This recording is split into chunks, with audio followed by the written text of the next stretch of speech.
আসসালামু আলাইকুম। Welcome back to my channel. আশা করি আপনারা সবাই ভালো আছেন। আলহামদুলিল্লাহ আমরা সবাই ভালো আছি। আজ আপনাদের জন্য নতুন একটা রেসিপি নিয়ে এসেছি। ইলিশ বেগুনের দু পেঁয়াজা। So let's get started. একটা প্যানের মধ্যে তেল দিয়ে দিয়েছি। এখন এটার মধ্যে আমি ইলিশগুলো ভেজে নিব, ইলিশ মাছ। এখানে আমি 7 পিস ইলিশ মাছ নিয়েছি। এটাকে আমি ভেজে নিচ্ছি। As we are frying this, let's talk about why it's called ইলিশ বেগুনের দু পেঁয়াজা. That's because আজকে আমাদের ইলিশ মাছ আর বেগুন এই দুইটাই আমরা ভাজবো। এটা ভেজে রান্না হবে। So that's why it's called ইলিশ বেগুনের দু পেঁয়াজা. First বেগুনটাকে গোল গোল করে কেটে নেওয়া হয়েছে and then সেই বেগুনটাকে আমি হাফ করে নিয়েছি। সিন্স আমাদের ইলিশ মাছের পিসটা বড়, তাই আমরা বেগুনটা বড় করেই কেটেছি। যদি আপনারা ইলিশ মাছের পিসগুলো ছোট হয়, তাহলে বেগুনটা আরো ছোট করতে পারেন। Like try to keep everything the same size, so that will make the food look pleasant. One side ভাজা হয়ে গেছে, এখন সেকেন্ড সাইডটা ভাজবে। Actually, the past few days I have not been able to post any videos because everyone in my house is sick and so am I. এখানে বেগুনটাকে লবণ আর হলুদের গুঁড়ো দিয়ে মিক্স করে নিয়েছি। এখন এই বেগুনটাকে ভেজে নিচ্ছি।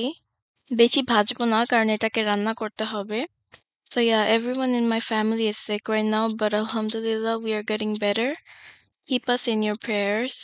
আমাদের বেগুন ভাজা হয়ে গেছে, এটাকে তুলে নিচ্ছি। আমাদের এখানে বেগুনটাও ভাজা হয়ে গেছে আর ইলিশ মাছটাও ভাজা হয়ে গেছে। So now is the cooking part. আমরা এখানে একটা প্যানের মধ্যে সেই তেলটার মধ্যেই পেঁয়াজ আর মরিচ দিয়ে দিচ্ছি। এখানে পেঁয়াজটা কুক হতে একটু বেশি সময় লাগে, তাই পেঁয়াজটাকে সব আগে দিয়ে দিয়েছি। Let's talk about the weather in here. It's actually pretty freezing. It's 36 degrees here. It's freezing outside. স্বাদ মতো লবণ দিয়ে দিয়েছি। এখন এটার মধ্যে দিয়ে দিচ্ছি টমেটো। আপনারা কিন্তু দেখতে পাচ্ছেন যে টমেটোটা কাটা হয়েছে আমাদের বেগুনের শেপে। বেগুনটা যে সাইজ করেছি সেই সাইজেরই রেখেছি। And we're gonna steam everything here. We're almost done with our cooking. এখানে এখন দিয়ে দিচ্ছি ইলিশ মাছ। সুন্দর করে ইলিশ মাছগুলো বিছিয়ে দিতে হবে। And same ভাবে আমরা বেগুনটাকেও বিছিয়ে দিব এখানে। Just like this.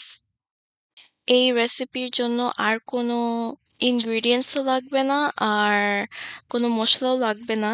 This is pretty simple and really amazing and it tastes very good.